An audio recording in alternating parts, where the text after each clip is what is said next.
Мен Эки-Жаш киносун көрүп, өмүрү көрбөгөн, вообще тааныбаган атам менен тааныштым. Эки-Жаш киносуна кирип чыктым. Аябай жакшы кино экен. Өзүмдүн эмемди көргөндөй болдум да ал жактанчы. Ошол күнү эртең мен айтып аткам да мен подружкамачы, вот атама жазып көрсөмбү же жазбай эле койсомбу деп буга чейин өлө көп ойлонуп, бирок эч кимге айта элек болчумун да. Биз кечинде киного келдик да. Киного келгенде дагы ошол сценасын көрүп мен өлө ыйладым да ошол жактанчы. Подружкам да айтып атпайбы, бул точно эле знак болду окшойт депчи, жазып көрөлүк деп. Эртеси күнү да мен өлө ойлонуп көрдүм. Анан номерин таап жаздым да. Жазып, сүйлөштүк, анан толтура берчү суроолорумду бердим, ал жооп берди.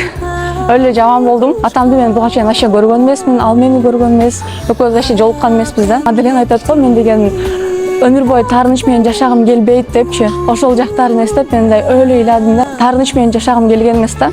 Четверг жолугуп көрөлү деп чечтик да. Биринчи жолу жолугабыз. Мындай башкача чувстволор болот.